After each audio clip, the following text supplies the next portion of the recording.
into the tree. They strung up a man, they say, who murdered 3. Strange things have happened here, no stranger would they be if we meet at midnight beneath the hanging tree. Welcome back to StillerBros at the Movies, where today we're talking about a franchise that feels like nobody's talked about in the last 7 years. The Hunger Games. The Ballad of Snakes and Songbirds. So, what's going on here is about 8 years ago, the Hunger Games franchise wrapped up in a nice little bow with Mockingjay Part 2. But the thing of it is that Lionsgate was clearly not ready to let go of their biggest cash cow. Now, granted, they've had other big movies since then. They are the main financiers and distributors of the John Wick movies. But the thing about the Hunger Games is that very quickly they became this thing that Hollywood wanted to capitalize on quickly. So there were rip-offs and spoofs and sequels and everything possible to try to make this happen. Basically, the entire brand was diluted pretty quickly, and eventually, just the second the franchise was over, that was the end of the franchise. Nobody really saw or mentioned it again until, even though just before they released Mockingjay Part 2, they were already bringing up the idea of spin-offs and prequels. But we're at the point where it seems like the craze of the dystopian sci-fi stories based on teenage angst is kind of long gone. Like, not all of them were terrible. I still like The Maze Runner fine, but Divergent, The Thinning, yeah, no. The Thinning was not even based off of a novel. It was just something from Totally Sketch and Steve Green. I still count by the fact that that might have been a prank on YouTube to see if they would actually do it. Yeah, but yeah, it's this all fell apart. The whole thing kind of fell apart pretty quickly, especially given the fact that Divergent didn't even get to have its final movie come out in theaters or at all.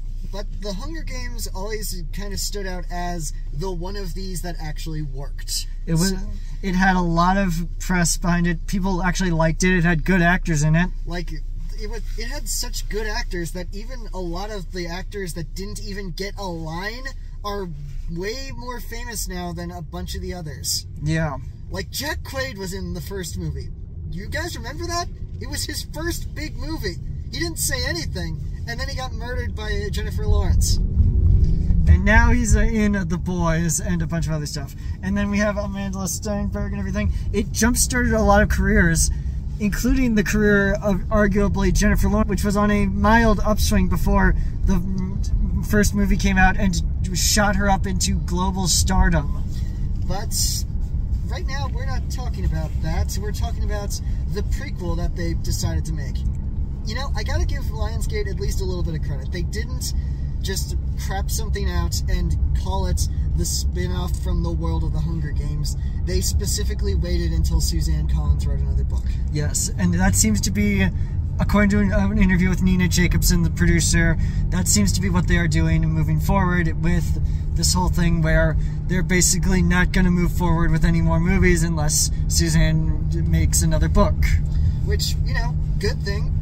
The last thing we want is for this franchise to just be limping along if we don't have source material from the brilliantly talented writer that has been putting this world together. Then again, last time we got that, we got a J.K. Rowling, and we know where that is right now. Yeah, but would you rather have an after? Does anybody even give a shit about after? No. Cool. Okay.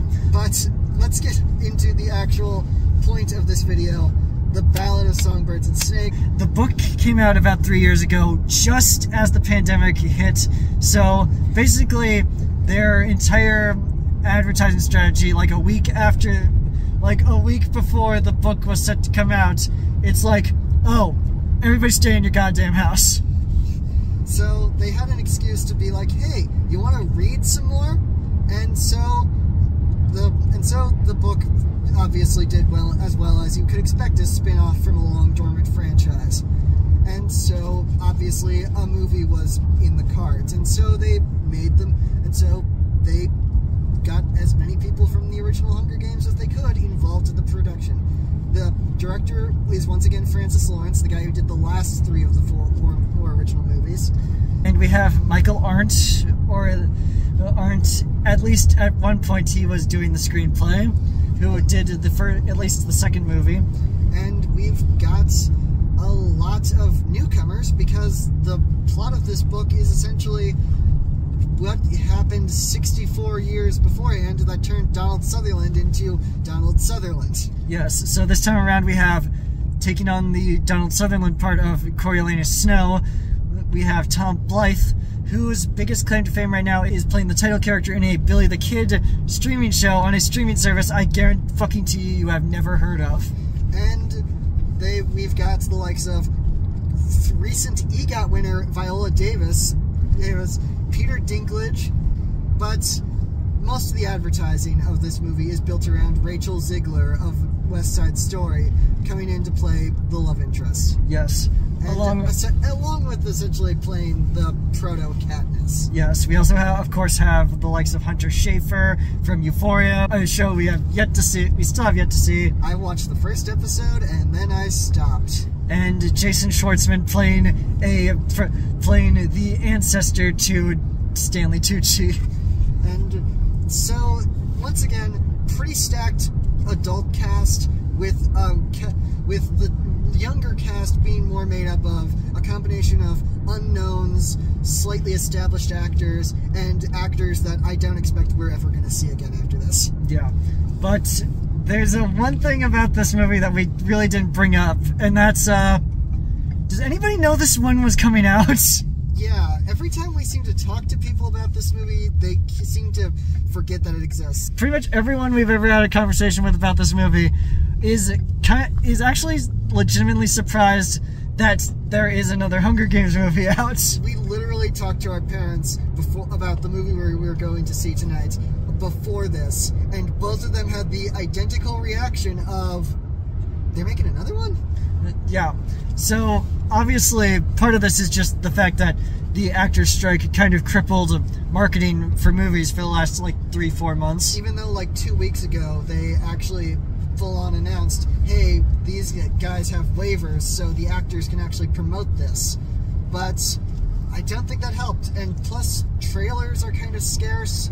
They don't seem to be building off of a lot of stuff, and but then again, we cut the cord last year, so we don't know what terrestrial TV's trailer market is looking like. But also, one thing I'm just going to bring up is that from the first trailer, this looked like a direct-to-video sequel. Like, it has all the it had kind of all the hallmarks of just kind of feeling like having the feel of a movie but obviously not being a movie, and being shot in Eastern Europe to save on costs, and not really having a lot of buzz around it. So I'm not saying that I have low expectations, it's just the fact that this seems like the kind of thing that the studio looked at and were like, well, we're obligated to do this. Like I said, the Hunger Games franchise did well at the time it was coming out, but also it kind of was ignored after a while. Like, it's kind of been one of these forgotten things over the last 10 years. The first 4 movies are available for free in HD on YouTube right now. Like, you can click off this video and go watch the first 4 movies for free with ads on YouTube. Like those are official uploads. This is not someone freebooting them. These are the official uploads. They distributed this. This is like one of 4 places that you can stream the movies. Yeah, you can stream them for free in a lot of places right now. But I think part of it is just the last movie was 8 years ago, and the people who were excited to see those movies are now adults. And it kind of raises the question of, why make this other than the fact that Suzanne Collins wrote another book? And it's not that we're not hyped for this. Like, we liked the books. I read this book. I read this book while we were on vacation this year. And I completely neglected to read the book. But then again, we also neglected to rewatch the first 4 movies as we were before making this. Which might say something about the franchise, but we're not going to get into that right now.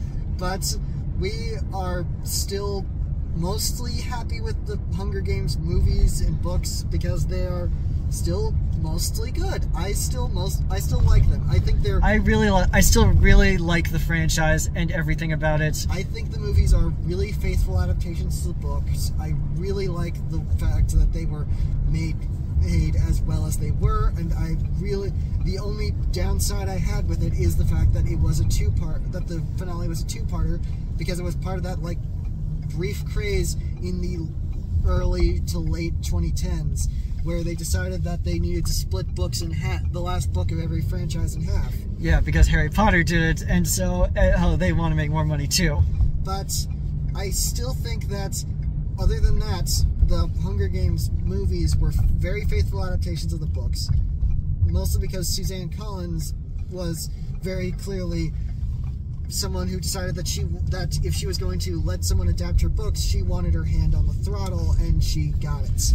Yes, we're not getting a Percy Jackson situation with... We never got a Percy Jackson situation with the Hunger Games movies. You always got the feeling that the author had as much creative control as necessary to make these not just accurate to the book, but actually good movies. Yeah, but we're gonna go in with open minds and see where this goes, and ultimately, yeah, we'll see you guys after the jump. So I didn't have really a lot of problems with that.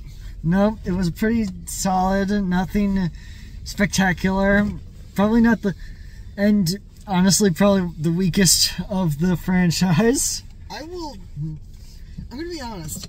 I will kind of take that nothing spectacular and remind you that Rachel Zegler is a born star. Yeah, okay, yeah, there's that. Rachel Zegler is amazing in this, but really there's not much to it, and part of my problem with it is similar to the problems I had with the book, which is a massive case of prequelitis, where it's very much where it's one of those prequels that kind of falls into the same traps that a lot of similar ones do, where it feels like it needs to add weight to certain things from the original, as though everybody kind of winks to the audience, as if everybody is like, hey, we need to make you aware that the thing is coming up. Yeah. In this particular case, it's references to, like, Katniss is the plant, or anything like that. I will say, though, as far as prequels go, it's not like an Easter egg fest, so... Yeah. Because the movie is set so far back in the continuity, there's only, like, 2 characters that actually live, or at least are mentioned up until the end of the original books and movies, so it's not like it's a full-on reference fest. It's not like a Fantastic Beasts where they feel like they need to crowbar in a bunch of people. It's not like a Solo where they do so much as to be like, hey, how did Han Solo get his famous gun? Yeah. Which, still love Solo, by the way. Yeah, but it is really just kind of another Hunger Games movie. It's not necessarily, which, take of that what you will. Even though this is the one with the least amount of Hunger Games in it. Yeah. Which, I get, you don't want to remake, you don't want to keep on doing this. It's not a reboot. As much as it is just continuing on the story, it's not a reboot explicitly. Yeah. But it is something else. But like I said, Rachel Zegler, born star. The girl can sing, the girl can act. I'm not telling anyone who has seen West Side Story anything they don't already know. The girl's going places, and I hope that she will have a very, very good career ahead of her after this, after Snow White, after whatever it is they're giving her next. Yes. Viola Davis, she did... Look, when we were in the theater, you told me that the contacts were her idea. Yes. Nothing about this character wasn't just Viola Davis being like, I want that, I want that, I want that. She literally probably walked into the costume department and was like, ooh, what's this? I want this.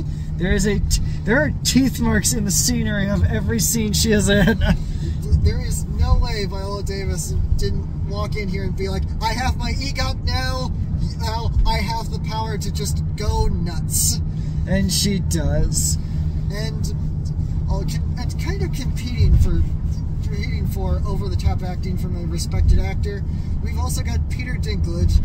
He's not nearly as over-the-top as Viola Davis, but he does occasionally get little flares of, I'm going to speak in this very exaggerated accent. He is a lot more subdued, mostly because he's also playing about 99% of his scenes drunk off of dystopian sci-fi drugs. And when Jason Schwartzman first appears on screen, you almost want to be like, does he know he's not in a Wes Anderson movie right now? Because he just kind of looks like he stepped off of a concept art for whatever Wes Anderson is going to use him for next. I mean, does Jason Schwartzman know he's not in a Wes Anderson movie in any of the movies that he does outside of Wes Anderson movies? Maybe he's saving Mr. Banks. Maybe, but Jason Schwartzman, but let's face it, Jason Schwartzman always feels like he just took five from a Wes Anderson movie and is just doing this for, he has until they get back to rolling on that one. In terms of directing, speaking of directors, Francis Lawrence is it's handsomely photographed. I'll give it that. When it gets to the games, it actually does look good, and it's good, and it's not without its merits as an action movie. Yeah, but one thing I will say is that there's a lot of chunks of this movie that it feels very slow. Is it like that in the book? Kind of, because of how the book is done. Because after we leave the games in the movie as well as in the book, it does start to the pacing does start to slow down quite a bit. And another weird thing is that this is the first Hunger Games movie ever to use the act breaks from the original book. Yeah, because in the books they have part 1, part 2, part 3, and with this one they have the subtitles come up of part 2 and part 3. It felt a little weird that they were in there, but I guess they wanted to separate this from the main series movies in some way, and that's what they went with. I don't know why they did it, but it was a choice. It was certainly a choice. Yes, it is kind of I will say right now how it has been about 9 months since I read the book, so a lot of stuff has probably been, so I may not remember everything as well as I probably could, but there's a lot of choices that they make to make adjustments from what was in the book, into the movie. I don't know. This isn't another Hunger Games movie. It's fine. I didn't hate it. No, I didn't hate it either. And usually when I say I didn't hate it, I'll either be like, yeah, it was all right, or I will just be like, maybe that was bad, but I don't know. I'm walking away from this fine. Like I said, if there's any saving grace, it's like Rachel Ziegler, and the original songs are fantastic. Yeah. Like these old country western ditties. Apparently they were really going for like Loretta Lynn, coal miner's daughter type thing, which you can really see from the first time you see District 12 looking very much like, oh, I just got that. Seriously. But the whole thing is very interesting. It's very true to the book in a way, but there's a lot of stuff that they cut out that I wish they would have brought in. There's characters that disappear partway through the movie that in the book come back in interesting ways. Yeah, but another thing about this movie is that it really falls into the whole thing that this franchise has, where occasionally they'll introduce a bunch of these characters and then they'll just kind of abandon them here and there. So it just kind of goes from place to place. Granted, we have 3 or 4 main characters that we hold on to throughout most of the movie to kind of keep us in one place, but it's just kind of... But then there's a whole times where it's like, Snow's grandmother was here, and then she disappears, and then she just kind of comes back at the end. That's kind of a thing in the book, too. She's not... I'm kind of wondering what the main point of it is. Yeah, it's kind of a thing from the book where she... Although I think they play her a little bit less senile in the movie. It's hard to say, but... And then Hunter Schafer is very good in her role for what she is, for what they have her for. I can't say for certain that they sent her off to... that she was filming this between Euphoria scenes because I don't think they're shooting Euphoria season 3 right now. No, they were probably busy shooting The Idol. But I mean, Tom Blythe might be one of the weaker bits of the actors in this movie. I don't think he was terrible. No, he wasn't terrible, but there was some wooden line readings in there and it was kind of a case of he just kind of exists on the screen. Like, I don't want to say he's got no screen presence, but it just kind of feels like whenever someone else is on screen, they kind of take most of the attention away from our supposed main character. Yeah, and that's also kind of a thing, is that our supposed main character is just not that present in the scenes he's in and he's in most of the scenes in the movie, and he's in like most of the scenes in the movie just like he's in most of the scenes in the book. Plus there's the fact that that we as an audience know that he's going to be the villain at the end of this, and he's going to turn into the villain, so we kind of need to like him and then eventually realize and kind of get into his head to realize, oh, that's how he became the villain of this entire piece. And he is likable to a degree, and we do sympathize with him for a time, but that's kind of part of the prequel-itis of we know where this is going, so it can't have the ending that you seem to try to be pushing us towards.